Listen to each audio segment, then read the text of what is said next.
bought a Chanel heels. I'm Chanel bandit. I still got vintage garments. Old as my granny. Got my interior all, man. Now outside candy. I put your bitch in bomb, cause she pretty. Hey. Freaking I'm fucking her face. My ass do not come with a waist. I'm impatient, I don't wanna wait. I eat golden, I am what I ate. I go look back with an eight. And no shame that I hit with some snakes. Catch out on the farm today. I hop in that Ryan race. I never get tired of the hate. No, climb up to the top like a gate. Yeah, you little niggas copy and paste. I go like a bottle of Ace. A Coca-Cola bottle her shake. Hey, I had a ball today. She drinking Chardonnay. When the court didn't have to debate. Jewish lawyer that handled the case. The codeine got a hell of a taste. Put the pounds in all of your states. That money, that's all I can say. When I made my first million, I ain't panic. I only drink out this hill. Now I'm done with Zanny. I bought my mama a crib. Yeah, I'm outstanding. I'm pressing my cousin a pill. Till it's granted. I bought a Chanel heels. I'm Chanel bandit. I still got vintage garments. Old as my granny. Got my interior all, man. Now outside candy. I put your bitch in bomb, man, because she pretty. Hey. Fuckin' whenever I want. I guess I get whatever I want. My suppose on a cat like a don't. Got a jet in the sky like a hawk. I geek up and I get in the zone. I put all the rest in the vault. Hey, we rich in the bud a lot. I made my brother a boss. And she keep that dick in her jaw. Keep receipts of the shit that I bought. Keep my links on my wrist when I floss. Carrot stuck in my teeth when I talk. You gon' notice the season when I walk.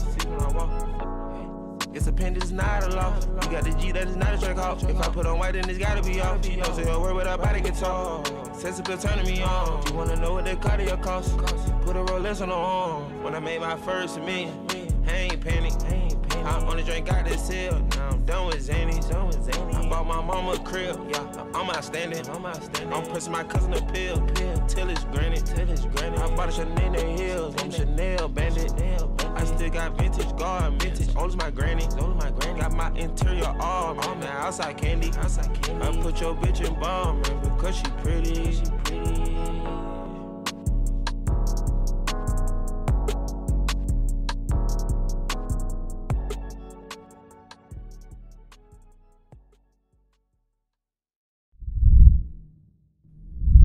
Today, we're going to talk about the NFL and college football slate this weekend, recapping the ladder challenge, and of course, the squad ride. This is Behind the Lines. But Rodgers is a fucking fossil. This team's in shambles. The Steelers are a wagon at home. It's going to be a gross fucking game. And I'm going right back to fading the Jets. And once again, the 49ers and Kyle Shanahan, when the lights are bright, do not show up and they fold. Their receivers are banged up. The ones out there couldn't catch shit. Their defense is taking a step back. This 49ers team is a fucking joke. And I'm looking at you, Kyle Shanahan. You're supposed to be that guy. In the postseason for the first time in his career, and they find a way to fucking blow it. Look, we should have known the Yankees bullpen was going to come back and bite them in the ass at some point. They've been a little bit too good. But my goodness, did we think it was going to be a big Christmas? What's going on, chat? Happy BTL Friday, the best BTL of the week, episode 579 piece. As always, hold the fry. Joined by your two hosts, Krabs and Jovan, presented by Bookit Sports.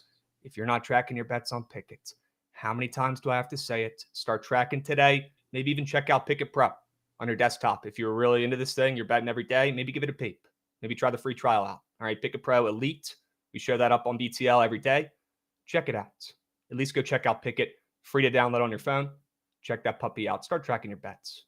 Jovan, happy Friday. How we doing? Doing great. It's BTL Friday. I'm amped up. Good. Yeah, we got some work to do. After giving out the Jazz last night, we got some work to do. Sure way. You know, most people would probably come up here and make excuses. Most people would probably come up here and say, well, their best player got ruled out and the line flipped. Not us, though. We're just going to go ahead and take that one on the chin. That is a shit wager, folks. Yeah, shit wager. On the chin. Whoa, what I will complain about. That was a soft move by chat. I'll say it. Not taking the Jets. Yeah, but we can't blame chat. Not blaming chat. Not blaming chat for the disagree. play losing, because that was the play, but we knew it was always the Jets. That was pretty soft. It definitely was always the Jets. I had a couple sneak units on the Jets after that didn't make it through the poll. We both had it on there, sure. Our job is to give as many winners as possible in that poll. They all have to hit. That's our responsibility. I know Aloha Bets was talking about that yesterday. That's on us. We got to give you guys better options, 100%. But please because Jovan's not wrong. Let's keep this as a good reminder here. Please click the fucking button in the poll that is the sharpest play of the day, the best sell job you heard. Okay, not just a game you want to bet, not just if it's, you want to bet hockey or NBA that night. Click the button of the best play, for the love of God, please.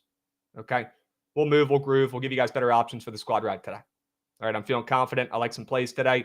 Really like some plays on Saturday as well for college football. We're going to talk about it. All right, why don't we recap the Sharp report? Let's go take a peep at it. 2 and 3 from me. Charlotte was a no shit wager. I did pivot and take the Tulane team total under. Tweeted that puppy out. That actually did smack a W hook. Rare. I think they ended with 34 points, under 34.5 team total. Sure. But I did give out Charlotte on the Sharp report before I pivoted there. That was a caked bet. Jets was free. Clippers blew it late. God damn it. I thought they were going to do it, man. That should have hit. That was Moose Krabs. I don't want to let They your were Joe winning the whole Mixon fucking game, Lex dude. thing to get swept. I mean, yeah. So maybe, I Can't got let that blessed. get swept. Got blessed with the Joe Mixon square because, look. People wanted I'll your stand head on cut off for business. that. Yeah, they did. And people were chirping me last night after the game, acting like it lost. They didn't know that it fucking smacked. Yeah. Cannot make it up. Dalton Schultz was a terrible square, though. That, I will say, that was a moose square. Moose. Never had a chance. Although he did have a couple drops, a couple targets. Yeah. Maybe could have came down with a couple. Not Probably the worst still would not have score. cashed the fantasy score, though. He probably needed a touchdown still. Yeah, CJ Stroud sucks. I think we can, Well, we knew can that. say that. Although, I want to go ahead and set the record straight here. He does not suck. No, He does not suck. Exaggerating, but Yes, but you're not wrong. He missed a lot of throws last night. Some of them were to Schultz. Some of them, he had a couple walk-in touchdowns that he just flat out missed. He was getting pressured all night by the D line because the Texans O line is terrible. But even when he actually had a clean pocket for those times, that was when he was overthrowing guys. Yeah. And look, the defensive pressure was good. You could even probably say it was great for the Jets. They had 8 sacks in that game. It was elite. And Stroud's also hurt. He's playing through an injury. You could tell. Every time that guy got fucking hit yesterday or touched on the field, right, he fucking fell to the ground and was down for 10 seconds. He's playing hurt. You could tell. And by the way, CJ Stroud is a good QB. But we talked about it before the season. We said Houston. We said Stroud. They're going to have a little bit of a sophomore slump, some regression. That's exactly what you're seeing. They're not bad. But teams in the offseason made adjustments. They figured out what Stroud was good at. And they've limited his success. You don't imagine if they don't have Joe Mixon on this team right now. You could probably take off 2 of these wins, and then they're really in trouble, right? Joe Mixon low-key carrying that team. I think they'll be okay. I don't think they're going to go on and make a run in the postseason. They also have a lot of injuries as well. But shout out Aaron Rodgers. Shout out the Jets. That game last night was nuts. Bonkers. Holy shit. Shout out LC for cashing the Devontae Adams touchdown late. That was fucking awesome. Shout out Mikey and Garrett Wilson with one of the greatest catches I've ever seen in my entire life. Rumor has it the Jets might be back. Jets might be back. They got an easy schedule going forward. We'll see. All right. King of the board. Let's recap it as I go over some of these subs. We got Brian C coming in, dropping a resub. We got a hype train. I let these get swept. My bad, guys. We got hella subbies coming in. We appreciate you. Brian C coming in. Let's go, boys. We got Mook827 coming in, dropping a subby. How about Matthew fucking Knies? Goat. Am I an idiot? Member of the Chili Goat Whale? Yeah, Matthew Knives. Knives. Sure. Yeah. I did tail the goat well, so I probably should know who that is, but I really didn't analyze the picks. I just locked it in with the link. He scored last night. I think Ovi scored last night too. So, Bro, Ovi, I'll tell you right now, Wayne Gretzky's shaking in his boots. He is quivering in his boots right now, Wayne Gretzky. He's probably so pissed watching this after the last couple of seasons of everyone saying Ovi's just fucking milking the empty netters, garbage time goals. He's been great. He's the GOAT. Put some fucking respect on his name. He's him. We got a hype train level 2. Let's keep that thing moving and grooving. Godsynth coming in, dropping a resub. Thursday, weird NFL lines continue to print. Yeah, you're not wrong, Godsynth. Written by Zach coming in, resubbing. Let's go, fellas. King spread today is the move. We'll take a peep at it. And Festa coming in, resubbing during TMA as well. W Mikey, WTMA earlier. Guys, if you missed it, you can always go back and rewatch on the YouTubes. Okay, drop a subby. Almost at 10K subs over there on YouTube. Get involved. Get involved. Okay? We got time for me to bitch about something real quick? Of course. I promise I'll make it worth your while. Okay, good to run that shit.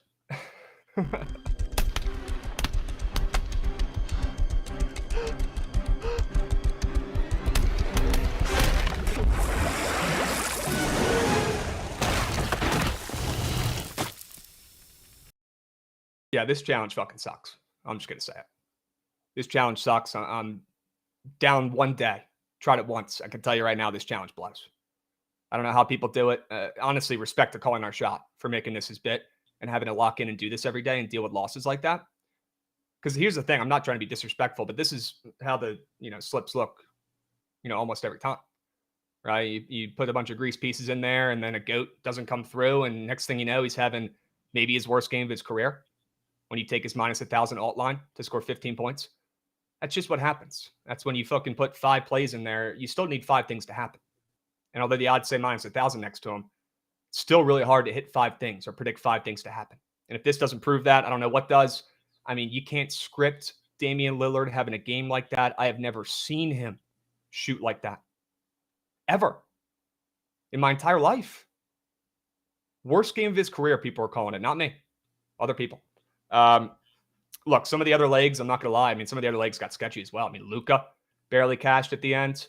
Breece Hall was sweaty at times, although he kind of cashed there and took over in the fourth. But, man, I'll tell you what.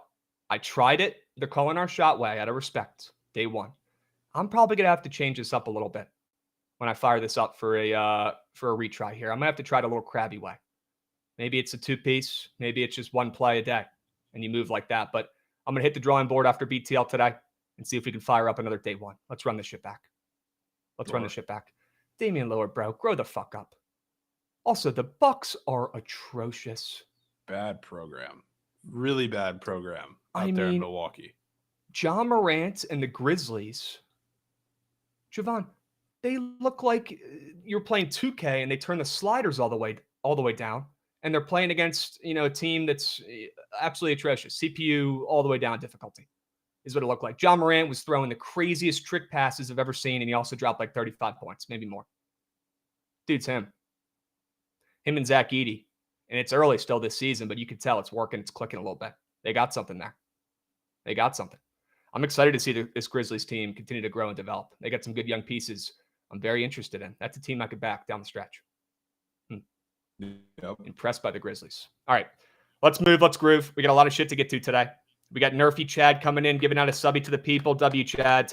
Chad, I apologize. I know you tailed that ladder yesterday, and that was cake. So you can blame me. You can blame Damian Lillard. Either way, it's miss. Rampage Bets coming in, resubbing as well. Fade Caleb till I die, he says. Okay. Dubs. Appreciate you guys. Hype train moving and grooving. Feel free to get involved on a BTL Friday. Okay.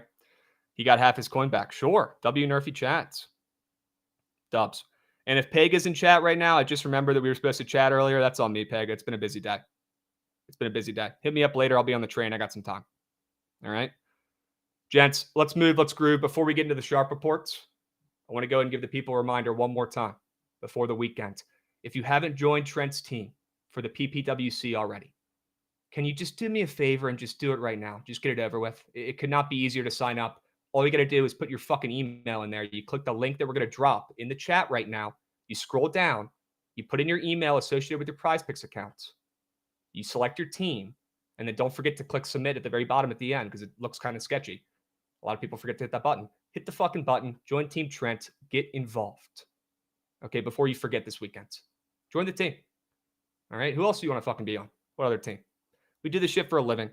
Get involved. All right. Let's get into the sharp report. Enough bitching about Damian Lillard. Minus 1,000 bets. Let's get into some winners for today. Okay? I was telling Jovan about this earlier, chats. I feel like I just bet Georgia State every fucking week. I don't know what it is, but if I went back through my Pickett, I guarantee you they're one of my top bet teams over the last 3 years. I don't know what it is, but I absolutely love betting on Georgia State. And I got them at plus 7.5 earlier this morning, down to 7 most places now. Still love it at 7. Georgia State enters this game. I mean, they're 2-5. They're not good. We've talked about them a couple of times this year. They lost their studs. They lost Darian Granger, their stud QB last year. They lose their stud running back last year to Mizzou, who transfers, isn't even the starter there. Makes no sense to me. But This team is depleted heading into this season, but Georgia State is always pretty scrappy, right? And even on the road here against a UConn team that I think is a little bit overvalued, sitting at 5-3 right now, I want to fade. And I'll take Georgia State, a team that I think could potentially win this game outright. I'll take the touchdown. If they're going to give it to me, I'll take it just in case. But I do think they could win this game outright. I think UConn is fraudulent. I haven't seen a single bet on Georgia State all fucking day. The splits look great as well. They back it up. It's got to be Georgia State. It's got to be the Panthers here on the road, looking like one of the sharper plays of the day today in any sport. Splits look great. Georgia State coming off of back-to-back losses, but they played one of the better games of the season against App State on the road in their last game. Now they head on the road to UConn. I think they carry some of that momentum into this game. And then UConn, I mean, they've won 4 of their last 5 games.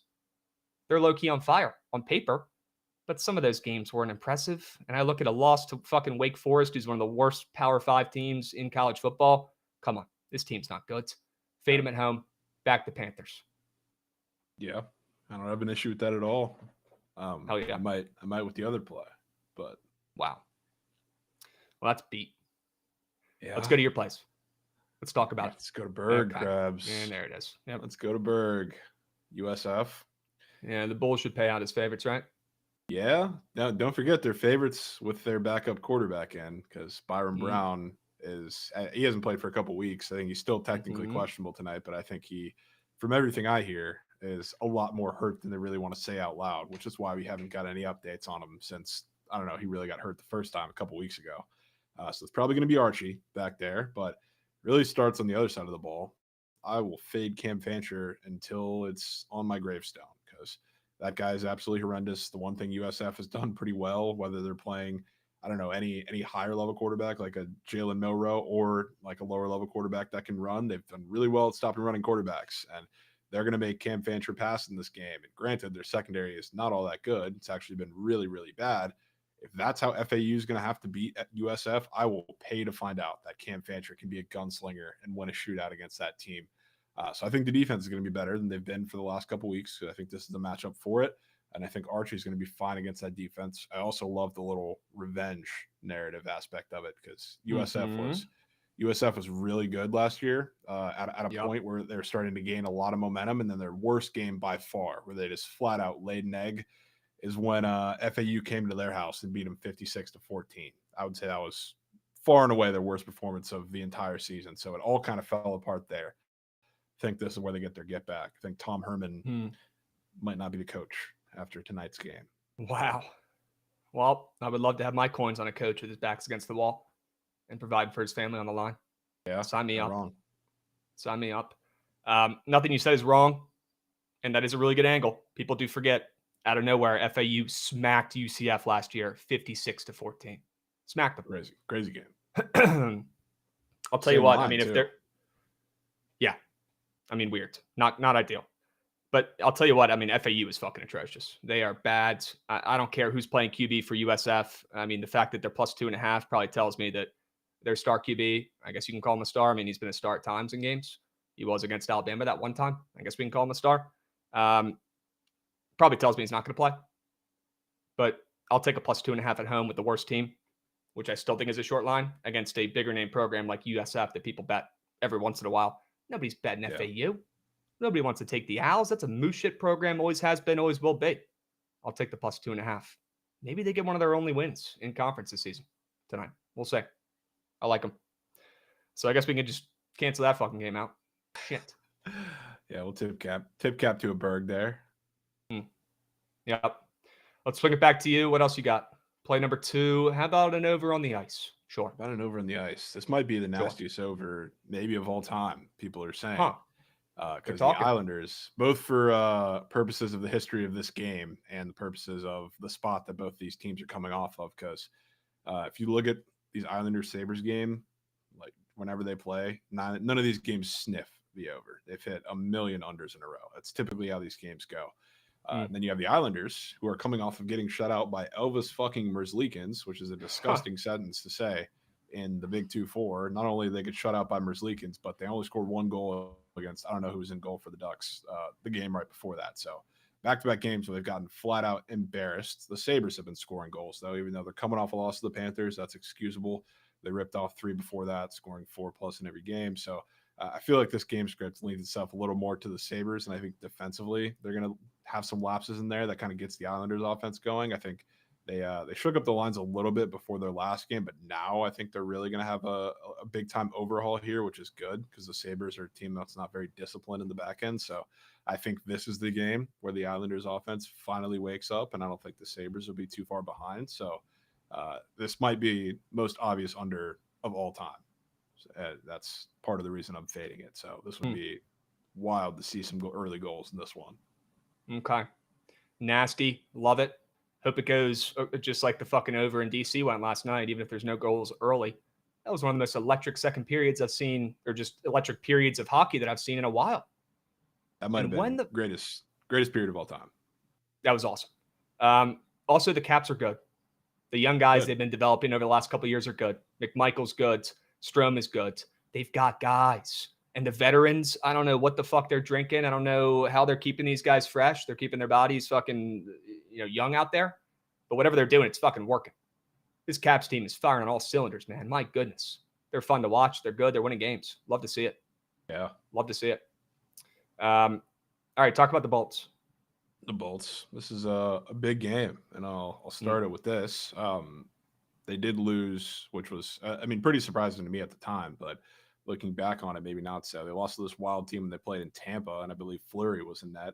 That was one of the flatter performances I think the Bolts have had all year. Now they get to see him for a second time, and I'll tell you one thing. Vasilevsky is a petty motherfucker. And not only is he going for his 300th win tonight, which I think is crazy. He's outpacing. I saw a tweet. He's outpacing whoever it is for the fastest guy to get there in NHL history or whatever, but he's talked about loving to face teams soon after he lays an egg against them. And now you clash those two narratives together, and I think you get a really good basket performance. But on the other side of things, the Wild, they allow like the second, I guess we'll talk about this with Pride Picks, but they allow defensemen to just rip on them no matter what. When the Bolts face a team like that and they kind of see it unfold and then they face them a second time, that's when everything comes together and they have a plan where Victor Hedman's going to be super aggressive. Kucherov kind of switches his role around and he's a little more aggressive on his end too, which hasn't been an issue this season, but he was a lot more of a facilitator in that first Wild game. Now he's going to be really aggressive. They're all going to be really aggressive. And not only that, but you're seeing the Lightning at just about a pick 'em on the road in Minnesota, facing the better goaltender than who they lost to in Tampa, which I think is awfully telling. So I think they keep it rolling like we saw, not as emphatic as that one against the Avs, because the Avs are fucking terrible, but I think they come out hot in this game on the road, which they've loved to play on the road so far this season. I don't think that's an accident. Sign me up. Give me the Bolts on the ML. I want to fade Minnesota. I've got them on my card as well. Favorite hockey bet of the day today. Give me the Bolts on the road. Let's back your boys. They get it done. I don't think the Wild are like that. I mean, you know better than me, but they've won 4 of their last 5. I feel like now's the time to fade. Seen that line. They started out kind of hot, but that'll flame out in a little bit. In chat, I was not saying Gustafsson was not in net. He is in net. I'm saying they lost to Fleury in Tampa. Now the better goalie's in net. Hence why the line is pretty odd to be sitting where it is with as hot as the Wild are. I know it was last year, but Minnesota did beat them. Actually, no, that wasn't last year. Oh, that was like a week ago. Week and a half ago. Yeah, that's what I was talking about. Good. Beat them in their crib. Love that. All right. Let's get some fucking revenge on the road then. Let's beat them in their crib. Yep. It's got to be the Bolts tonight, chat. Take notes. Put a little star next to that one. We'll be coming back to it. All right. Could somebody let GPXJ in chat know that Joe Mixon actually did go less than and that square turned green? Because all I keep saying is Mixon undershore. Somebody let him know that. Somebody let him know that square actually went less than. Crazy. Who would have thought? All right. W straight bets. The Bolts were my last play as well. Why don't we get to some Prize Pick squares? Let's talk about them. Guys, this one starts up in about an hour. Let me make sure it's still up here. We've got an early start on the ice today, Jovan. Rumor has it they've got a game overseas being played 2 p.m. Eastern. Dallas, Finland. Florida. Yeah. Sure, Finland. Love it. Matt Duchene, who is the most popular square on the NHL tab for Prize Picks, has scored 7 goals, 8 goals, 8 goals in his last 4 games. Absurd. One of the greenest charts I've ever seen.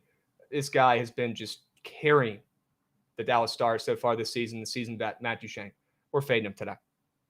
Total in this game opened up at 5.5. I know it's up to 6. People are probably betting the standalone over in this early game on the ice between two solid teams. Not me. You travel all the way over there. It's like taking unders when these teams play over in fucking England and shit. Love that. Love that angle. A lot of travel.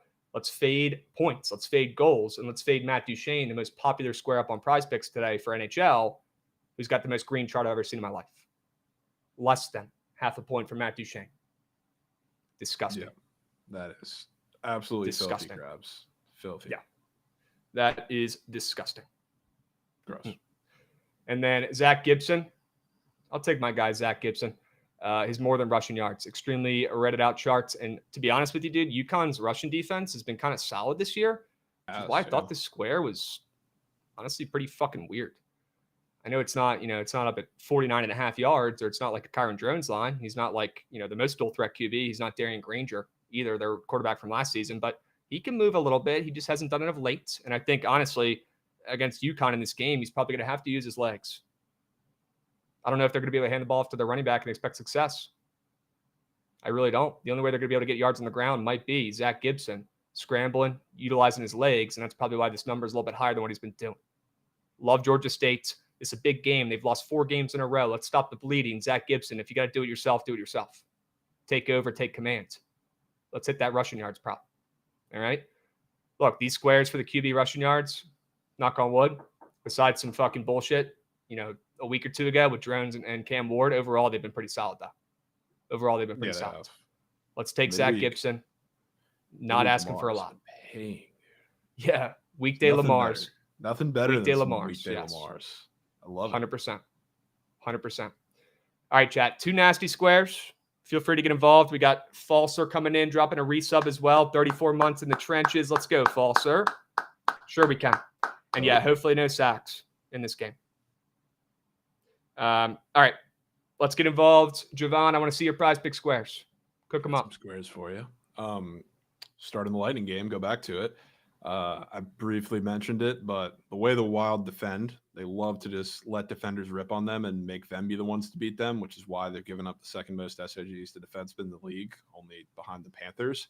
And the same was true when they played the Lightning the first time. Victor Edmond had 4 SOGs in that game. So not that I'm necessarily saying the game script is going to go exactly the same, but when you have guys like Cooch playing on the same line, you really don't have a choice. So when the Lightning do go on the road too, what they've been doing at the start of every single game, especially ones that they want to open up against a team that's a little better defensively, they throw pucks on net, and that all happens to start with Victor Hedman. So I think the script is going to be awfully similar. They know he's going to be the one to let them beat them. He's going to take solace in that, and he's going to be throwing pucks on Gustafsson very early in that game. So Victor is really like a no in-between guy. So like he's either going to come out and have 4 or 5, or he's not really going to be a part of the offense too much. We'll have like 1. So I think this is one of the spike games, just like when I try to make that the same for really any SOG square I take, because don't want to get hooked with stat corrections or whatever. I want it to fly. Yeah. 100%. Yeah. Love it. Has to be done. Has to be done. Love it. Then Zach LaVine. He gets to face the Nets today, who are maybe one of the worst defenses of all time. Every time I watch them, I feel like I'm seeing the easiest blow-bys of all time, the most wide-open threes of all time. And for any guy that's super aggressive, they've been having an absolute field day with the Nets. So enter Zach LaVine, who I don't even want to start talking about what the offense looked like in that game against the Magic, really, on both sides. I mean, that was maybe the worst game, definitely the worst quarter of basketball in the fourth that I ever watched. So I give him a little pass for I think he was a little banged up in that game too, but he's fine coming into this game. I give him a pass, and I give the whole teams a pass for whatever happened in that game. I feel like this game is the perfect game where he has whatever game script he wants to take over, because, I mean, the Nets are cookie in the paint. They are cookie on the perimeter. God forbid Ken Thomas switches onto him at some point. I mean, good luck, but this got to be a Zach LaVine takeover. So I'm in. All right, Zach LaVine, go out there and do your fucking job, please. We got people in chat asking to flash the sharp report. Here's the deal, guys. You will see the plays going across the bottom ticker here in a moment when we start talking about the rest of the plays here. But you can always go back on the YouTube and rewind. Go back and listen to our sell jobs. Go back, scroll back on the YouTube. It's so simple. and rewatch, or at least just see what the fucking Sharp Report plays were. I know you can't rewind on Twitch, but you can rewind on YouTube. Okay, don't forget about that. So if you missed the plays, if you joined late, if you got shit to do, maybe you can't tune in to BTL during the day and you want to check it out in the afternoon, you can always go to the YouTube page at Bookit Sports and rewatch, rewind, go back and find out the winners that were on and watch those puppies and listen to the sell jobs. Okay, Bookit Sports on YouTube. Drop a subby. Drop a subby. Okay? Dubs. Love the squares. I'm going to lock in the BTL 4-man right now as we speak. All right? Love it. You got any other thoughts on these college football games tonight? Maybe we'll take a peep at the Friday night lights before we get into the winners for the weekend here. We'd love to hear your thoughts. Love to hear your thoughts. Obviously, Orenburg on USF FAU. Talked about that. Georgia State. I lean that way with you too. I guess, it's only Boise State that's left. Mm-hmm. What do you think about that game? Broncos game. Sure as hell don't want to fade Boise State. You know, the team total is going to be fucking air after the hook of chew last time we took it on a Friday. But yeah, I don't know. San Diego State has been a lot worse than it looks like on paper because they've been playing they played close. Like they just almost beat Washington State outright, which I thought was a pretty crazy game. I'm mad and kicking myself that I didn't get to the counter with San Diego State in that game because I wanted to, but they're going to have trouble moving the ball. Boise State, their pass rush is absolutely ferocious, and they have a quarterback, whichever one comes out for San Diego State, they all have literally zero pocket presence. So I worry that they're going to be stuck in kind of the same thing that Boise State did to Washington State, ironically, with Mateer. Just absolute pressure, sacks, not knowing what to do on offense. Like maybe San Diego State finds a way to cover, but it's going to have to be because Boise State lays an egg on offense, which I don't know if I see that happening. No. The total in this game is dropping down a little bit. Yeah. It's the only thing that would give me hope, I guess. But yeah, I don't want to go anywhere near the Aztecs. No fucking chance. Not in this spot. I mean, you can look at the splits, though. Hilarious. Everybody's nuking Boise, but there's maybe a little bit more action on San Diego State on the spread than I would have expected. I would have expected like 10%. Yeah, I would have expected nothing. Yeah. Chad saying GT got bumped up. Sure. Looks like the under is getting bet pretty heavily here in that game as well. So maybe it is the good old-fashioned Boise State team total over after what the fuck happened last week. You're probably right. Yeah. You're probably right. I definitely don't want to be on Boise State in a letdown spot after that big game, but I don't know, dude. I don't want anything to do with that game. All right. Chad, you guys like anything in that game? You taking Boise, you taking the Aztecs on the road? I probably won't be betting that game. But I do think if I had to, I'd probably take the Boise State team total over, like we just talked about, or maybe even San Diego State team total under. That's probably where I would go there. But definitely a little bit worried about the under looking at these splits in those bets. That's for sure. Maybe we get points. Yeah. Looks like we got some Boise bettors in the chat. Sure. All right. Dubs, let's move. Let's groove. Enough talking about the Friday night lights. Why don't we get into some plays for this weekend? And chat, like I said before, the Sharp Report plays for today, the winners for tonight, they're going across the bottom ticker. Okay, so don't be scared. If you need plays for tonight, we got them. And you can always go back on the YouTube and rewatch. But let's go over some plays for the weekend. Let's hit the college football weekend preview. Gucci, run that shit.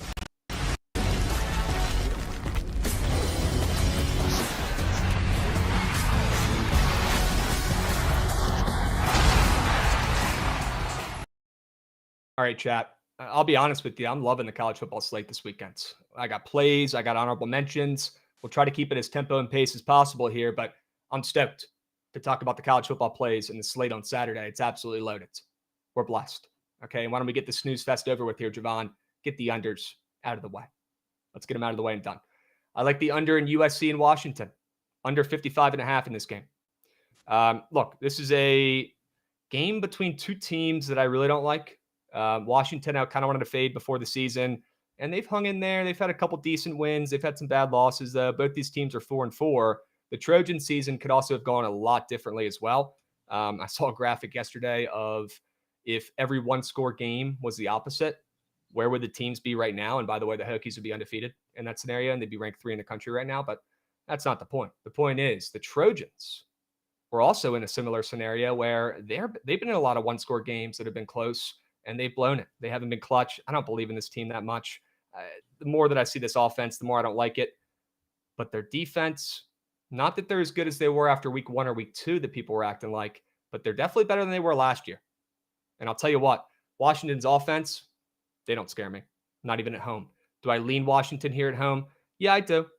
I do lean Washington here at home, but am I betting a team that was an absolute wagon last year and then they just lost everything in this game at home? No, because they probably still get some respect left over on the line. So instead of backing Washington here at home, I'm just going to fade both of these offenses.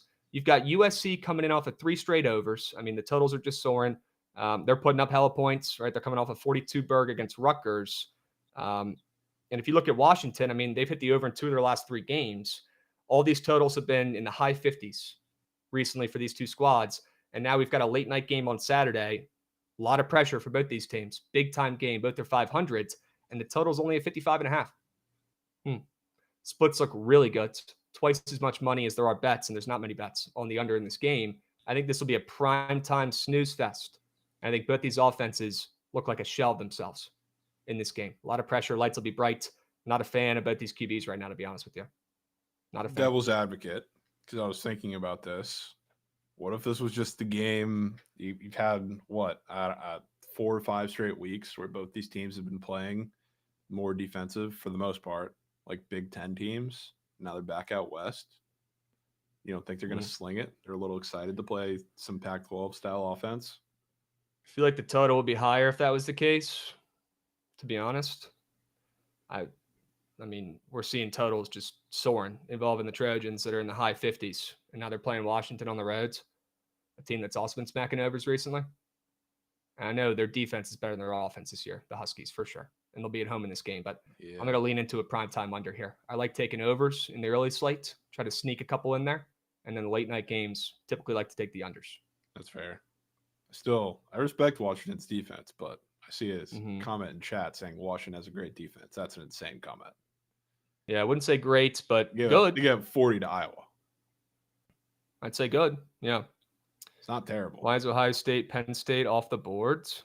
That's interesting, Beef Stewski. Maybe Allers hurt, questionable. No, he's confirmed playing now. So they're going to go and reset the line. Dubs. All right, Jovan, let's hear the undersell job in Kentucky and Tennessee this weekend. Fading the Vols. Sure. Yeah, not really.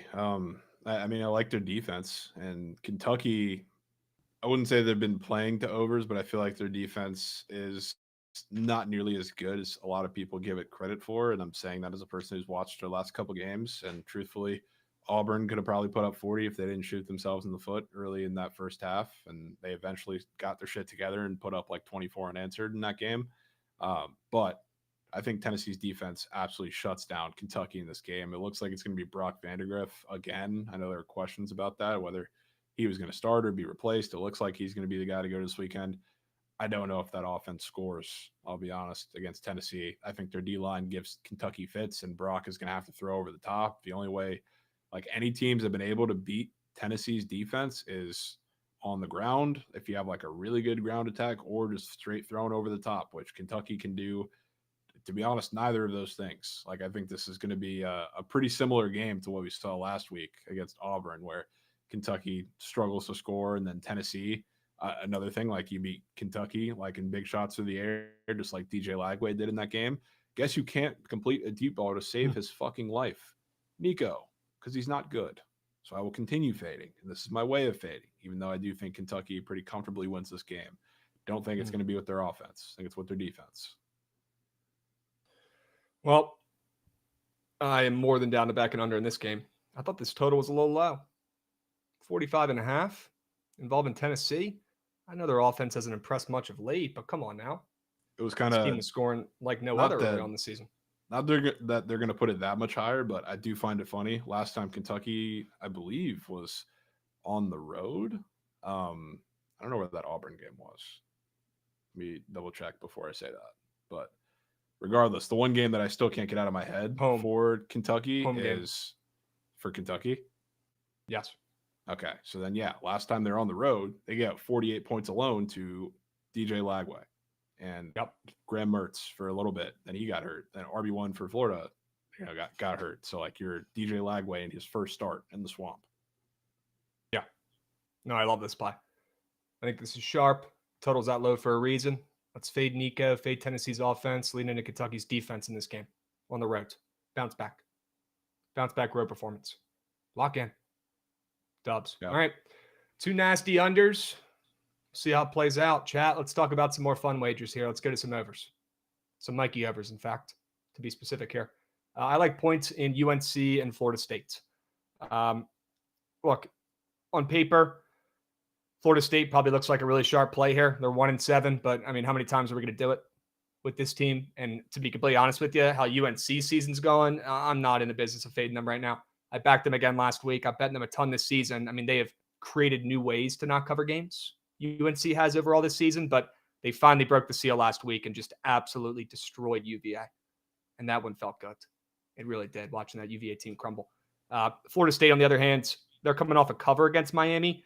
They only put up 14 points in that game. Their offense has not been impressive. Their last couple games, they've only put up 14, 16, 13, 16, 14. Not good. Florida State's offense looks like moose shit. UNC's offense looks pretty fucking good. It's their defense that has struggled this season. It's their defense that I worry about. This could be a get-right game for Florida State's offense. I think they'll look the best they have all season. Not a crazy take. UNC's defense is not good, but after UNC's defense has probably their only good game of the season, in my opinion, where they held a fraudulent UVA team to 14 points. A little bit of an overreaction here, thinking UNC's them. I want to fade that, lean into the over, fade their defense, back Florida State to have their best offensive performance of the season. Total in this game is up from 48.5 to 50. Thought that was kind of weird.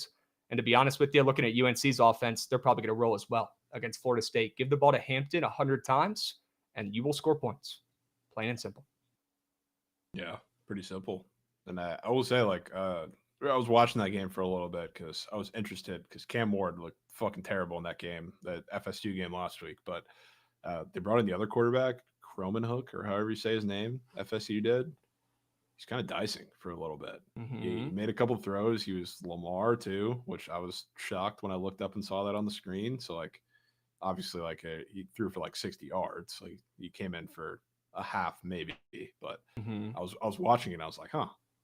Maybe he's the guy if they bring him in. Yeah, I mean, it can't get worse. Might as well ride with him. Florida State can't catch Matt Saying. I mean, you're not wrong. They can't. Well, when you have UNC's moose shit corners on you, you might be catching some footballs this weekend. Give me the over. Give me points from both sides. Jovan, you've got an over in a late night game. This game made my head hurt looking at the spread. Excited to hear your pitch on the over here. Yeah. So, I mean, this over is gross, which I feel like that's, at least for the weekend preview segment, when I'm in my bag most with the overs, I feel like I hit the gross overs, and the super high obvious ones I have not been great on. But this one screaming at me because Colorado State, I mean, they've been on an under streak for a couple weeks now. They just had a game last week that had a 63 total against New Mexico, and that game had 23 points. It's like it was nowhere near. And you have a Nevada offense that really hasn't been that much better or to give you that much, I don't know, room for confidence, especially with their quarterback situation. I don't think we still know who's going to end up starting for them this week, but I feel like they're the weirdest, most dynamic offense that Colorado State in conference is going to face. Because like New Mexico is certainly, I guess, the best offense that you can say they've seen in conference. The bar is pretty low, but they've gotten pretty predictable as the season's kind of gone on. You see teams kind of figure them out, that they were not putting up 60 points like they did for the first couple weeks of the season against shitty teams. So the book's kind of out on them. Nevada is so weird because they've had 3 different quarterbacks play.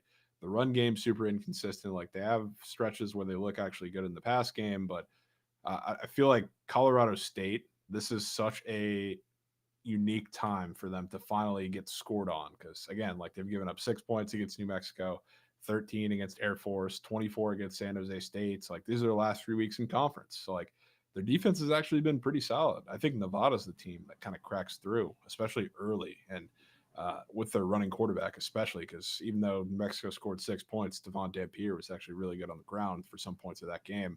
Got sacked a few times, but I think this is the gross over that we get. I think Nevada punches them in the mouth early, and Colorado State has to play from behind, which they haven't had to do much in the last couple weeks. I don't know if they've had to do that at all. Yeah. Colorado State's been really good of late, to be honest with you. Yeah. They're 5-3 right now. This is a team that I said take their win total over, and I still feel like we're in a really good spot to cash that. This game's a little sketchy. Nevada only plus 2.5 here. They're 3-6. They're not great, but Colorado State is catching a little bit of steam on the roads. I don't really know what I feel about, sidewise here, but after hearing your pitch on the over, I'll probably just tell you on that puppy. Points. Sure. Points. Nevada gets out to a lead. Colorado State, for the first time in a while, has to fucking put their foot on the gas and score some points in the second half. I'm in. Late night game. Not that late, 8 p.m. Still fire. Late enough. All right. Dubs, love these overs. Chat, what do you guys think? US or UNC, Florida State over, and Colorado State, Nevada over. Thoughts? You guys like them? Let me know. Let's move on to some sides. Let's talk about some blowouts. Let's talk about some teams we think are going to absolutely destroy their opponents this weekend. And I'll back Purdue. How about it? Nobody's ever said that before in their life. Purdue, they've been just so fucking bad, man. So fucking bad. They've lost 5 games in a row. I think they've only covered 1 or 2 games so far this season. It has not been pretty. Has not been pretty for Purdue. They're fucking bad. But they're at home, and they're playing a team that's, people might think they're a little bit better, but pretty close to being just as bad in Northwestern. Northwestern on the roads, Purdue catching steam. Purdue being a favorite in any scenario right now is fucking hilarious to me. I know they're home. I know they're playing a bad Northwestern team that really can't move the rock. I get it. Trust me, I do. But Northwestern's one of the most public dogs of the weekend already. And that Northwestern defense, I mean, in years past, they've been okay, and that's kind of what they've leaned on. It's kind of kept them out of being like the worst team in their conference. They're coming off of giving up 40 points to fucking Iowa, dudes. Jesus. You give up 40 points to I don't care how square it is, fading that defense again another week, next week. Doesn't matter. That's bad. That's embarrassing. You can't give up 40 points to Iowa. And then you look at what Purdue's been doing. Jovan, they just got goose-egged. How about a Shug's bagel? Yeah. 0 points against Oregon in their last game. Zip. But they have a bye. And they've had 2 weeks to prepare for this game. And after getting embarrassed, not only last week where they got outscored 35-0 in that game, they've gotten embarrassed all fucking season. Hit the reset button. You have a bye week, the last chance to fucking build up your self-confidence and get a fucking win here at home. Look yourself in a mirror and make some changes, Purdue. If changes aren't happening after 2 weeks, after a bye, you get an extra week to prep for this game against shitty Northwestern. I don't know what to tell you. Fire the coach, blow up the team. Yeah. I think I was talking about this with the Gen too when I was on his stream. You see their schedule left? Purdue? Yeah. Ohio State, Penn State, on the road against Michigan State, on the road against Indiana. Dude, they're already 0-4 in conference. You get a bye week to prepare for this game, which also, they didn't even try to win that game or be competitive against Oregon. All they did was run the ball. They didn't even throw it when they're down. They didn't give a shit. They didn't care. So this is your only winnable game for almost the entirety of literally the whole season, which is literally crazy. The whole Big Ten season. So if you're not coming fired up off of a bye week, I don't know what to say. I'm going to tail that. I'm in. This is their only chance to get one because they sure as fuck ain't getting one anywhere else. They're getting one. Get involved. What about Texas A&M? You're laying the points here, -3? Sure. Oh, I'm laying them. Them. Talk about, this screams usually it's fading BYU, but I guess maybe it could parallel to Arkansas when they were against Texas A&M, and that was everybody's favorite sharp spot of the week. Feels like we're getting that with South Carolina. And I'm definitely on both sides. I love Texas A&M, and I do not like South Carolina. I've been very anti-South Carolina really all season. Definitely anti-Lenore Sellers. And I'll tell you what, that guy cannot stop taking really bad sacks. How do you think he's going to fare against that Texas A&M D-line that might have 2 first-rounders on both edges? Not well, I think. He can run, but he sure as hell doesn't have the pocket presence to make me feel confident about him. Sure, South Carolina's at home. Sure, it's a short line that does happen to be moving Texas A&M's way, back their way, which I also think is pretty interesting. And now you're starting to see some 3.5s pop up on the board too. That defense is going to wreak havoc on Sellers, wreak havoc on that offense. Raheem Sanders not going to be able to run the ball. You're going to have to get something dynamic through the air for, I think, South Carolina to win and or cover this game, and I don't see that happening. I think regardless of who starts at quarterback for A&M or who comes in and plays, whether it's Marcel Reed starting, which I kind of assume it's going to be, or Wegman comes in after Reed doesn't look great, or I don't know the plan, but I can tell you one thing, Lenore Sellers is going to have a hell of a hard time against that defensive front. That is going to be probably his toughest challenge of the year. So I will put my fake stamp sharp on South Carolina this weekend. All right. Well, this is where you lose me. But I can tell how confident you are. I figured. And you're probably going to make me not bet South Carolina, which is probably a good thing. Probably shouldn't be bet on anyways. I disagree with this play. I like where your head's at, though, and I like your sell job, but I like South Carolina here. Although I do think they're a fraudulent program, fraudulent team, and I hate their coach's guts. Fraud. Fake Beamer. I'm going to start just calling him Fake Beamer because that's what he is. He's Fake Beamer. Yeah. They're frauds. But they're another one of those teams that on that fucking graphic I was telling you about earlier, where they've been in so many one-possession games that have not gone their way, where if the opposite happened, they could still be damn near undefeated. They've been in a lot of one-score games. I think at home, this is a Shane Beamer prove-yourself game when the lights are bright. Show the world that you're a legit coach. Show the world that you didn't just get a job from a handout because your dad's Frank Beamer. This could be when he gets his fucking paychecks. This could be when he earns them, right? But the Aggies are still a team that people don't want to bet, and I guarantee you the Gamecocks will be a little bit of a public dog. So you have that on your side.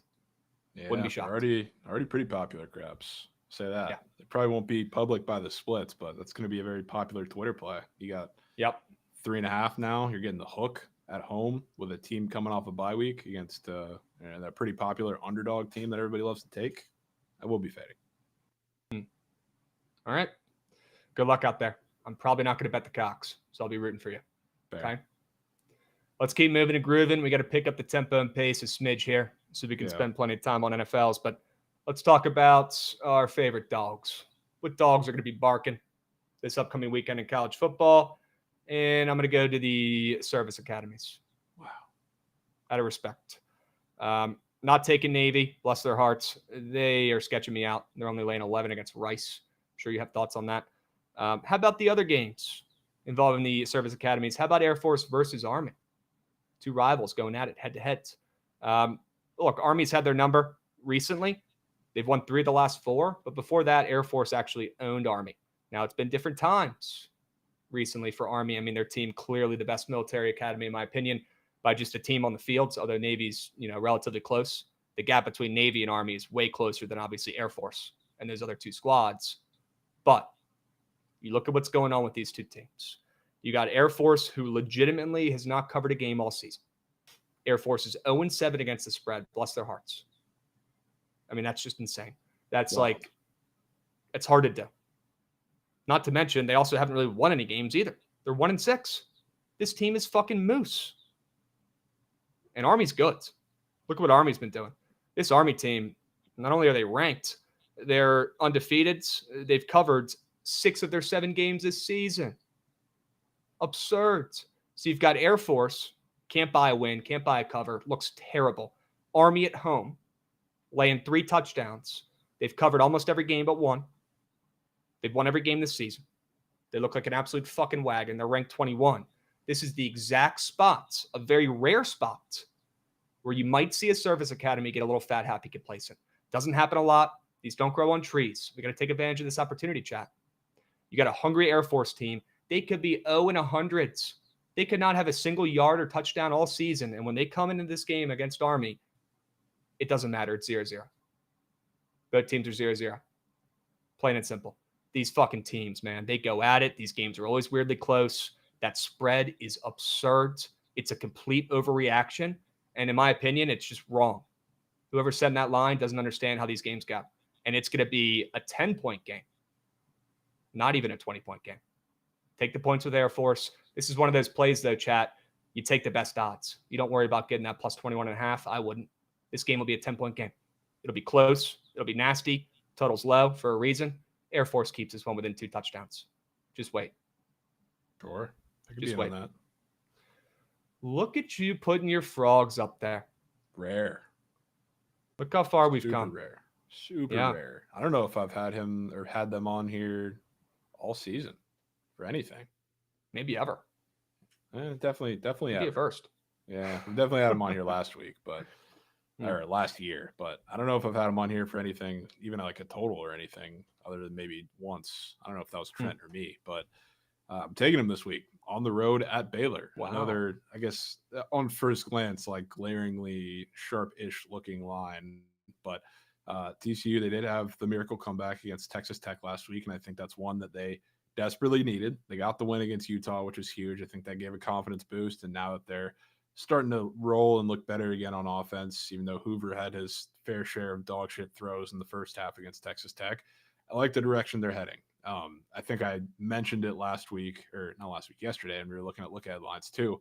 Whenever they go to Baylor, some weird shit happens. Doesn't matter if they're good, doesn't matter if they're bad. You have the emergency field goal, you have weird punt returns, you have them in terrible years pulling out their best performance. Like, it's a big time rivalry game. That's the type of shit that happens. These two schools hate each other. It's the biggest rival, I would say, for each school.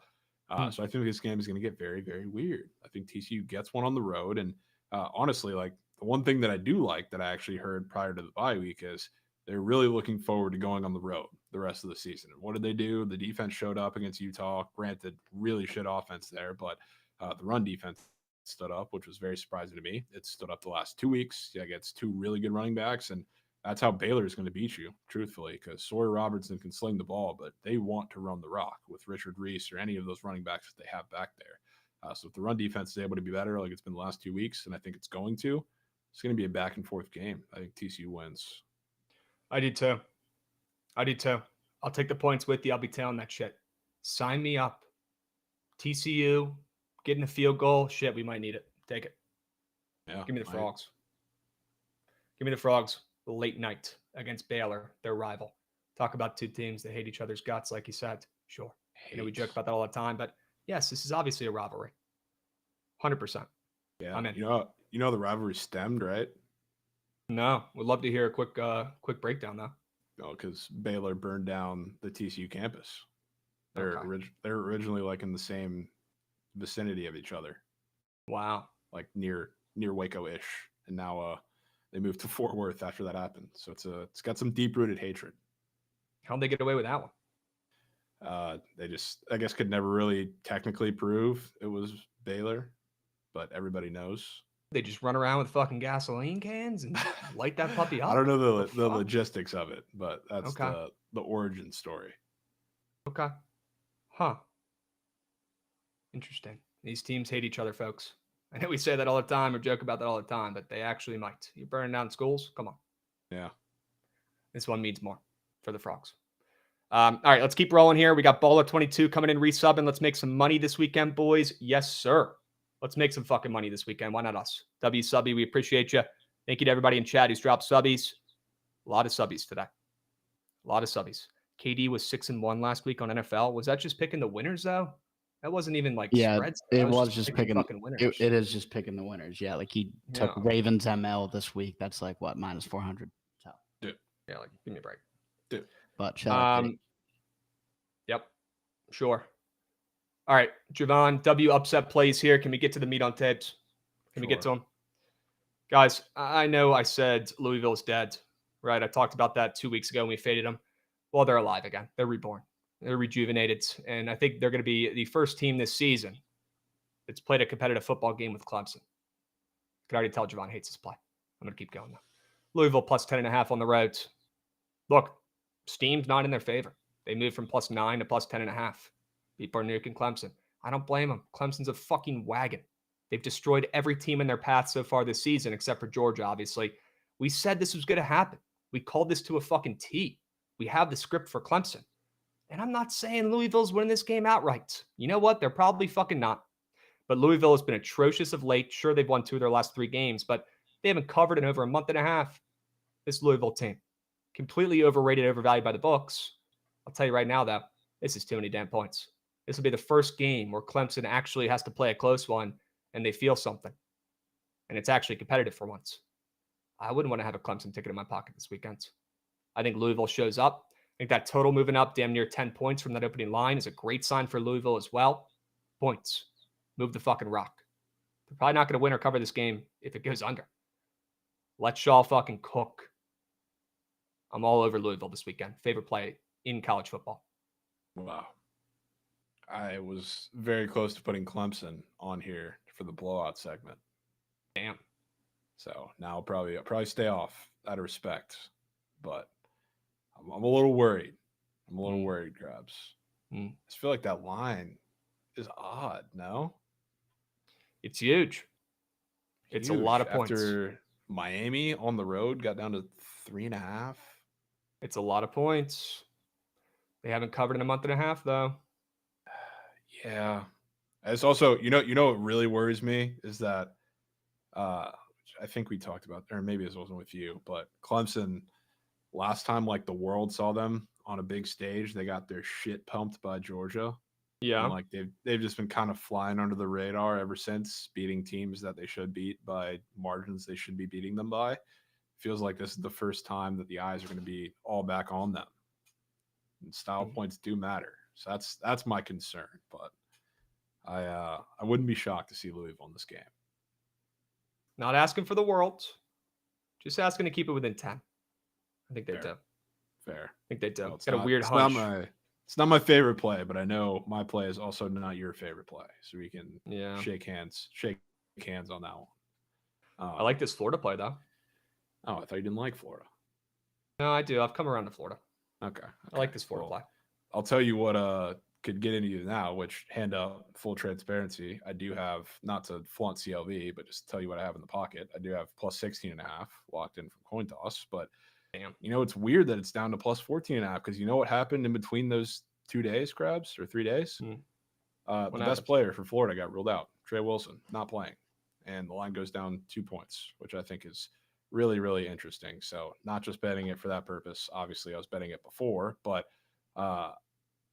nothing looks more obvious, I would say, than for Georgia to come and smack Florida in the mouth, because that's the way this game has gone for 4 years. And now I would say the most impressive win of the entire college football season so far goes to Georgia, who just did that in their last game. And now they've had a bye to kind of sit after that. So you got Kirby Smart off a bye. Surely he's unfadable against a coach that's really fighting for his life right now. And you have a freshman quarterback playing against that Georgia defense that just made Quinn Ewers and Arch Manning for a drive look like the worst quarterbacks of all time. I don't think it's that simple.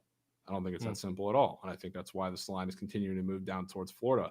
I think DJ Lagway will have his struggles, I guess you can say, at times. I don't think he's just going to go out there and put a masterclass out in this game. It's not going to be like a consistent avalanche of offense, but it's not really how you beat Georgia, because the teams that have just been just fundamentally sound, super consistent on the offensive side of the ball, aka Clemson, aka Texas, that hasn't worked. All of the teams who they struggle at times, but eventually they put up points. They just throw big, deep shots over the top because explosive plays is an area where Georgia lacks. Those teams have been pretty successful on moving the ball and scoring points against them. Cough, cough. Auburn did it for a while. Mississippi State did it for a while. They put up points. Even Kentucky, they didn't put up very many points, but that was the only way they kept themselves in the game, and that's why it was close. Florida's going to do just that. And Billy Napier, I'll stand on this. I said this yesterday.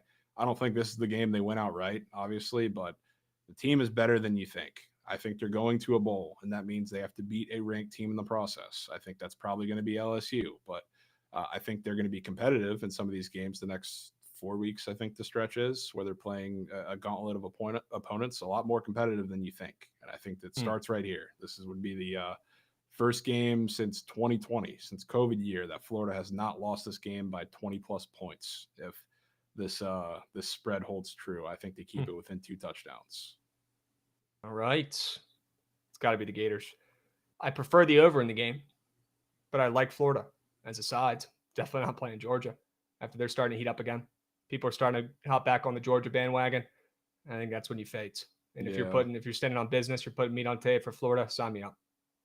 I do. The one thing that concerns me about points, we have 2 teams coming off a bye week, which usually teams come out pretty slow. I think the game will open up eventually, and Florida might do that themselves if they hit the deep shot to DK or Badger, whoever's going to catch it. But I don't know. I feel like this might be a slugfest to start for a quarter.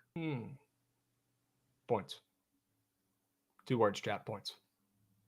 I think we see points. Maybe not early, but I think we do get them. I think it might be a good live bet over. Okay. Maybe after a slow first quarter. Get it in the second quarter. Yeah.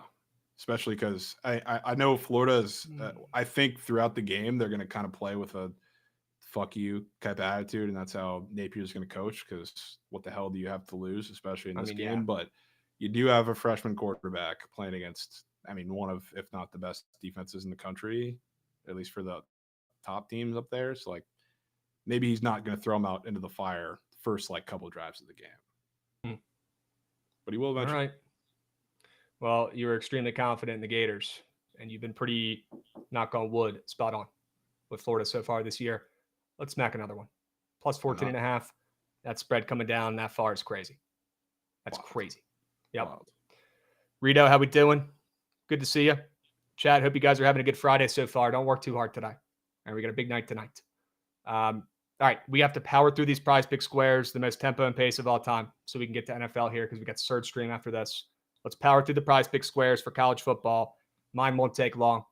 Okay, Kyron Drones, more than 195.5 pass yards. We talked about Tootin being banged up for the Hokies, and he's probably going to play. He didn't practice much, but he did practice, and he's going to play. But he's banged up, and it would be in their best interest, in my opinion, to not just hand the ball to him 30 times like they've been doing, at points of the season. The guy's only got so many fucking runs left before his leg just absolutely explodes this season. He's been an absolute workhorse, bell cow back for us. Let's give Tootin the week off, though, and let's utilize his QB, who's best buddies with Shador, and he's supposed to be good, right? Well, Kyron Drones has been starting to look a little bit better recently. Can't look worse than he did throwing the ball in the beginning of the season. I like Kyron Drones of late, and I like Kyron Drones against Syracuse in that secondary. I'll tell you that much. Remember that UNLV Syracuse game? Remember how fucking crazy that was back and forth? Not saying they scored that many points in this game, and not saying the Hokies win or lose. I really don't have an opinion on the sides. I think the Hokies are playing really good football right now, but Syracuse is probably the sharp side after playing their worst game of all time. But I do know one thing. It's that Kyron Drones' passing yards is extremely high. I think it might be one of the higher ones I've seen all season, to be honest with you. And that's because they're going to give Tootin a break. They can't give him the ball 30 times. It's got to be the Drones game. And against Syracuse's secondary, that's probably going to be the game plan anyways. Kyron Drones. He does job. And then Cade Klubnik, I have to fade him. I'm legally obligated to. Looking at his charts, extremely green. I'm taking the less than in a game with a very high total, but I don't think that total is moving up because Clemson scored more points. I feel like I made that pretty clear. Fade Cade Klubnik, one of the squarest looking squares on Prize Picks. Green as mo. Yeah, I can tip cap to that. Green as mo. What do you got? It started off with Will Howard rush yards, which I love this square because, first of all, Ohio State's got some offensive line injuries coming into this game, and they're facing a really good Penn State front. So I think we saw this a little bit last week towards the end of the Nebraska game when they really started getting banged up. But Chip Kelly loves to get him on the move, whether it's rollouts, whether it's, I think it's going to be a little more designed run in this game. They're going to do everything in their power to get Will Howard out of the pocket. And I think with that is going to come a lot of running, whether it's his choice or it's just in the script of the play. So this will very likely be one of my demon squares that I take this week in the fat entry. So I love that for Will Howard. Banged up line. Am I not worried about sacks? No, because Will Howard doesn't take those. And then second square, Owen McCown of UTSA. Have you seen this line, Krabs? Because I'm really struggling to figure out how UTSA is only plus 7.5 in this game, which I think is odd. And the only way they stay in this game, because they sure as fuck ain't doing it running the football, because that's not really the way they play, it's going to be through an aerial attack. And Owen McCown, last couple weeks, has started to play really fucking good. I don't know what has gotten into him lately. It's not like he's been playing significantly worse defenses than he was at the start of the season, I guess you could say. But, like, he has really gotten it together. I think he set a school record last year. So this is not something, or last week, which is not something I would usually bet. But they're going to be in a trailing game script at least at some point in this game. That Memphis secondary is absolutely terrible. I do think they stay in this game. There's only one way you're going to do it. It's him slinging the fuck out of the rock. So taking a legacy game for Josh's son. Sure. Crazy. Just a family of QBs. They're everywhere. Like the play. I know it's green as ma. I know he's coming off a fucking legacy game, but you know what? Sometimes in college, especially, you got to lean into that shit. Okay. More than 252.5. Yep, he's still at that number. Good. Yeah. All right. I'm going to list off a couple honorable mentions, but we really don't have time to talk about them. Ohio State minus 3.5 or minus 3, whatever the line's at right now. Can I get a thumbs up for that one? All good? Yep. Minnesota minus 3 I like. Don't know if I get to the counter with Minnesota on the road, but I like that they're catching steam on the roads. Auburn minus 7.5. That's just an insane line. But again, I really don't know if I want to play it. That's why it's in the honorable mention category, but I do lean that way. And another fat favorite, SMU minus 7.5 late night. I mean, come on. That's an absurd line. That I could definitely see myself getting to the counter with. Sure. I got a couple honorable mentions. I'll be taking Miami for the first time this year, minus 20.5 against Duke. I think they blow them out in that game. I might get to the counter with VT. I want to talk to you about that. But I got a couple squares. Both Ohio State receiving yard or running back receiving yards, I will be taking. Travion, that square is absurd. Judkins is also up there and looks a lot more normal with the banged up line. I think you get Will Howard using his legs, and there's going to be a couple more design screens and dump downs. So I'm in on both of those. Also, if Trey Harris plays for Ole Miss, this was the issue with the square last week.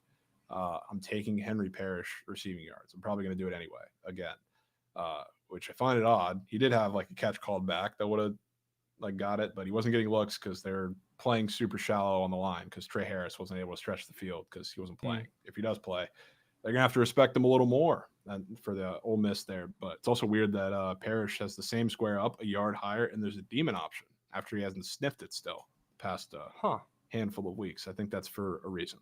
So give me that. And then also I'm going to try and get my lick back on a TC wide receiver when I like their offense. I think it's JP Richardson week. I think we get a Savion touchdown and more JP Richardson, death taxes, and JP in the slot.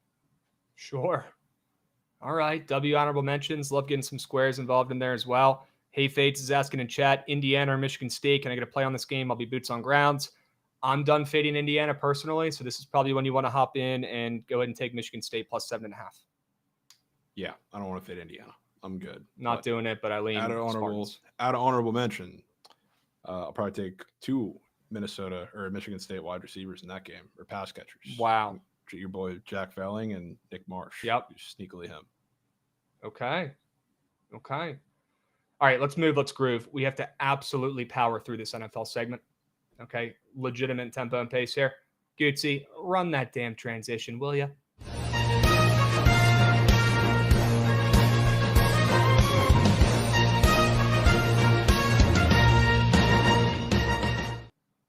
All right, chat. Let's have a fucking NFL Sunday. Let's lock in. Let's talk about some winners here. I'll get it started off. We'll get some unders moving and grooving. Give me the under in the Chargers and the Browns game. Give me the under in the Chargers and the Browns game. I think the number's still at 42.5, I believe. Pulling it up. But I'll tell you right now, the Browns are an auto fade after what we saw last week. Has to be done respectfully. But I don't want to fade them, with the side here. Instead, I'm just going to take the fucking under in this game and fade Jameis and the Browns offense here. And I'm also going to fade the Chargers offense that I really don't think does much against the Browns on the road. That Browns defense, maybe they show up a little bit after their season. I'm not saying they're back or they're going to do shit, but, they're coming off a big time win. Maybe their defense shows up again and they show out and they perform. We know their defense has the fucking bodies. Let's hope they're just not fucking dead yet.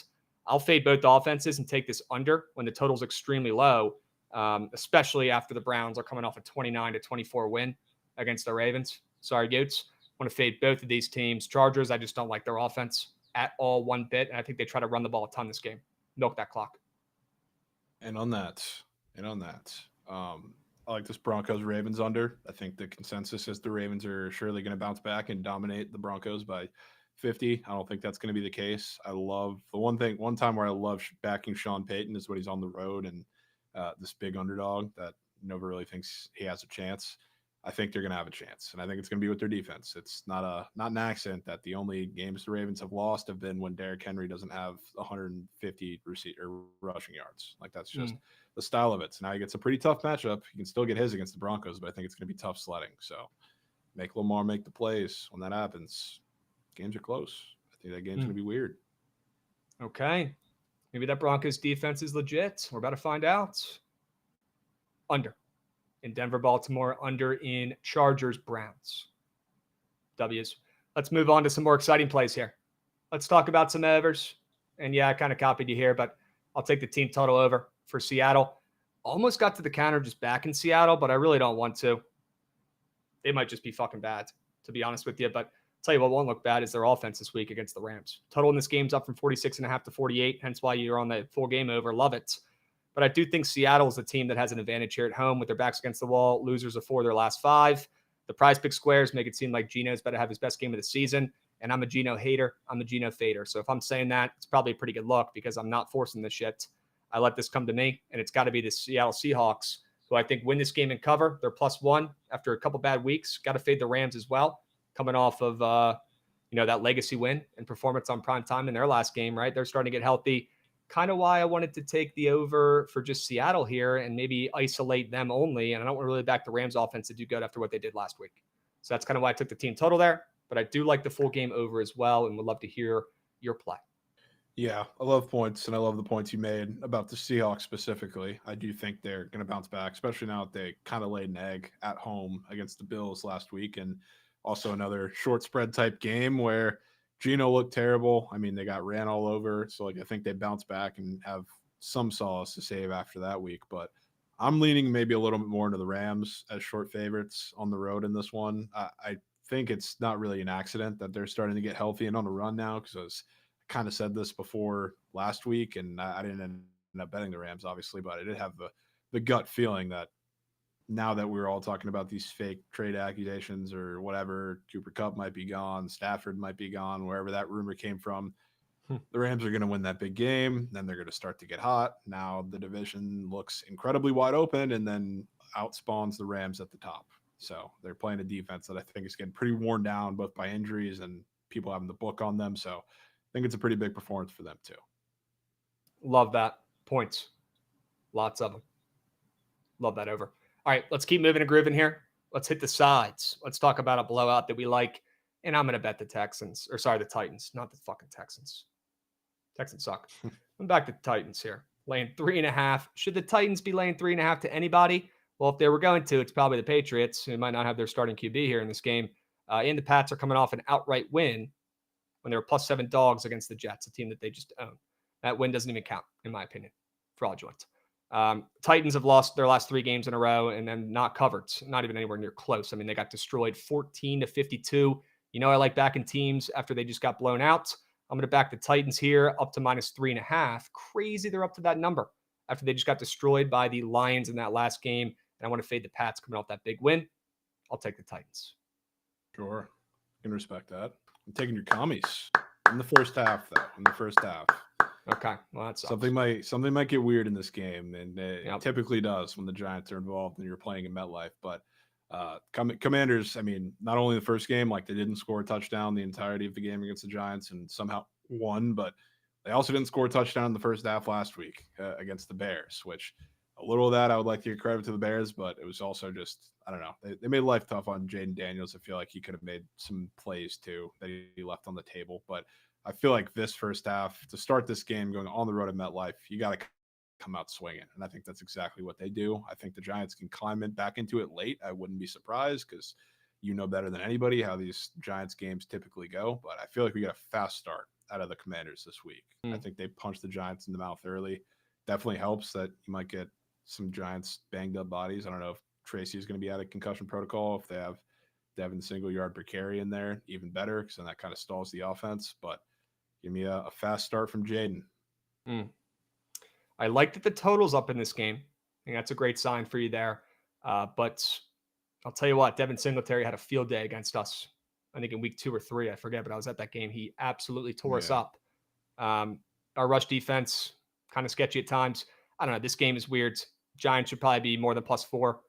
Be getting more points than +4, but this is always a tight game, tight series, and the Giants low-key own us, and so does Daniel Jones. So I'm sketched. I'll be there, boots on ground, so bet accordingly there.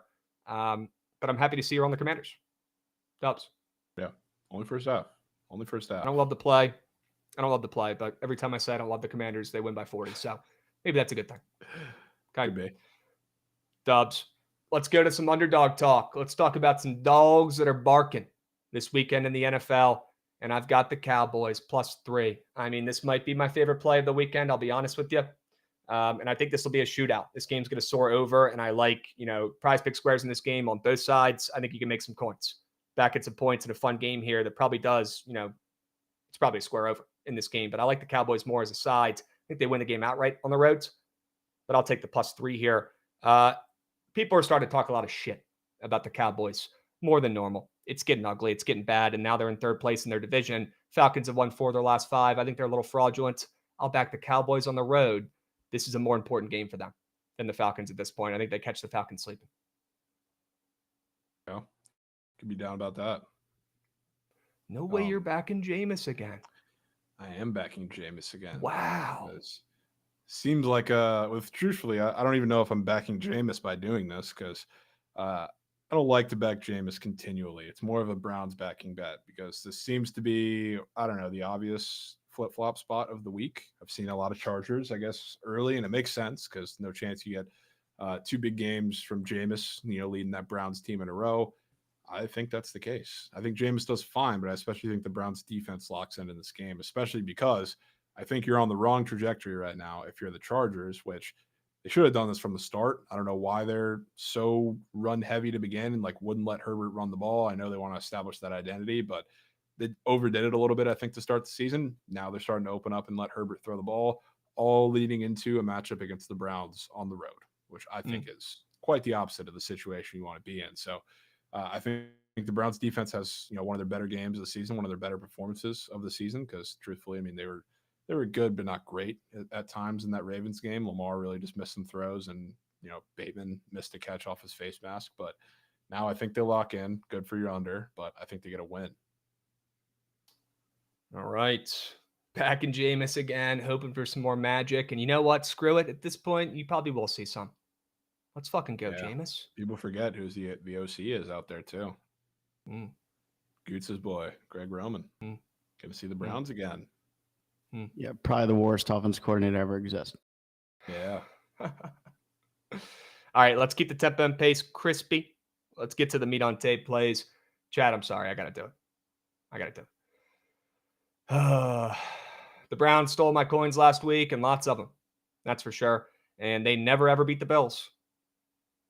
They never beat the Bills, never have, never will, especially in Buffalo. Well, they might this weekend. Backs against the wall. They're 2-5, just like Aaron Rodgers said last night. You see the Jets lose another game, their season's over. I'm sure the Dolphins know that as well. The Bills are already 6-2. They might be a little fat, happy, and complacent here at home in this spot. I'll back the Dolphins, who've lost 4 of their last 5, but now have Tua back. I thought it was sharp backing them last week. They blew that game late. I think we get our coins back this week. And I'll take the +6, but I do think they could shock the world and win this game outright. Maybe McDaniel finally, for the first time in his career, has a good W game script and finds a way to fucking defeat the Buffalo Bills on their home turf. But they'll certainly keep it close. Bills have won 3 in a row. They're on fire. They got nothing to worry about. This game means more for the Dolphins. I'll take the points. Nasty. Yeah. Yeah. I don't even know what I think about this game. So I can't even say much. But That's all right. Just tell me about the Cowboys. yeah, I mean, you said a lot of it already perfectly. You got the Falcons, who are literally Bucks merchants. I mean, they destroyed the Bucks, or their offense did at the very least. These 2 games, their defense really kept up, didn't keep up, which was shocking. But now they're back at home after a big win against Baker and all the backup wide receivers, feeling fat, happy, and complacent. They get a defense that plays them similarly, but I think is in a little better spot than the Bucks defense is right now. I love backing the Cowboys off of a little nationwide, nationally televised embarrassment, which is Has to be done. Has to be done. Whenever the Cowboys lose in prime time, I would love to back them the week after, and it just so happens they're going on the road in a dome, which is huge for them. And I think their offense shows out in this one. I think this has the potential to be the best Dak Prescott game we've seen all season. So I will be backing Dak a lot. I will be starting him in fantasy, ripping that up. Good. And I think the Falcons defense that we saw against a very banged up Bucks offense was no accident. Their defense is not very good. I think we're about to find that out. I think they breathe some life into the Cowboys offense and they win this game. Love it. Absolutely love both these plays on the screen, chat. Do not let these get swept. Okay. What about Philly? I'm not betting that game, to be completely frank. I lean the Jags, but I can't do it. Yeah. I can't do it. All right. Tempo and pace. Chad, I apologize. I wish we could spend some more time, but I got to catch a train soon. And we also have Surge Stream coming up here in a moment. So stick with us. Let's absolutely power through these prize pick squares that, by the way, are smacking. And I'll go ahead and get mine started. Justin Herbert's thrown a pick. Hasn't thrown one since Nam. Love the under in this game. Feel like that pick could legitimately be the difference. Let's just hope it's not on his own side of the field. But check that chart out. I'm telling you right now, Justin Herbert, who's taking good care of the ball so far this season, is throwing a pick for the first time in a while. And then Geno Smith, Already mentioned this one earlier, but extremely red chart.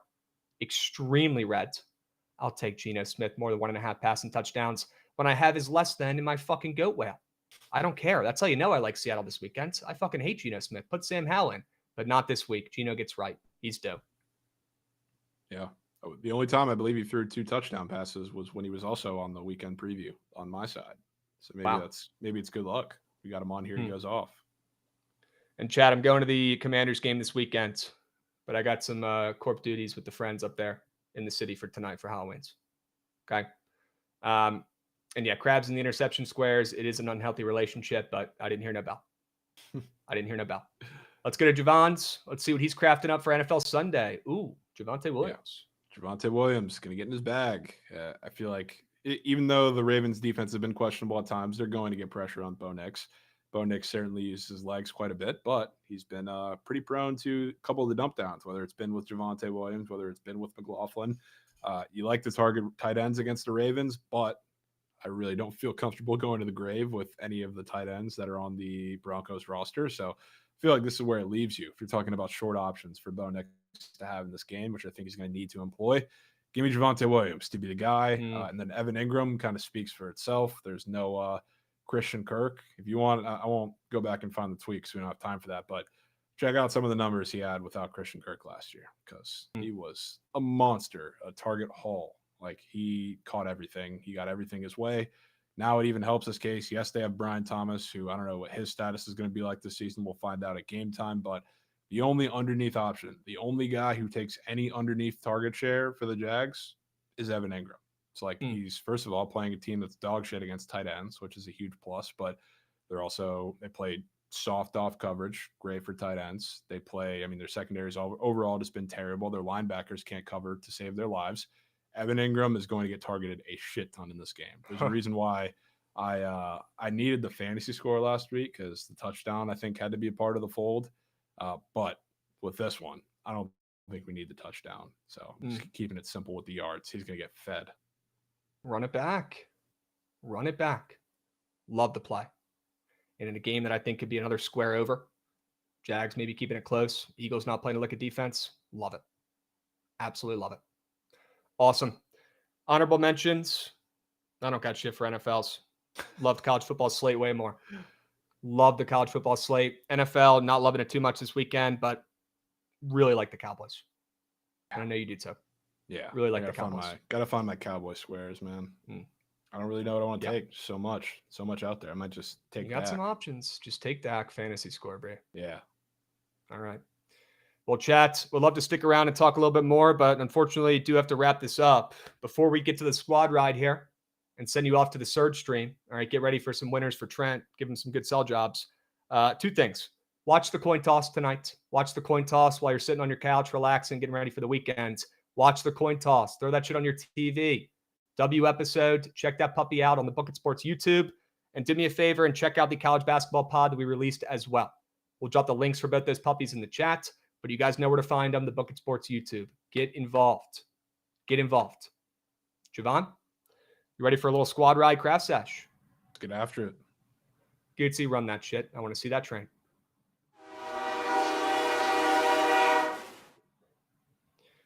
All right, chat. Lock the fuck in. What are we nuking today? What's the best play we got on the boards? Jovan, it's got to start with the Lightning. Has to. Plain and simple. Has to. Plain and simple. Has to start with the Lightning on the ML. I know we're on different sides in that FAU game. I really like Georgia State. I nominate Georgia State for my sides. I really like that play a lot. Yeah, put it on. You good with that? Yep. Cool. Georgia State. I need to check the Carfax. Still see some 7.5s aloof. Could be the difference. My iPad cannot be slow right now, but I'm trying to confirm. I think we're seeing 7.5s. Yeah, I still see 7.5s. Yeah, we'll put that in there. Okay.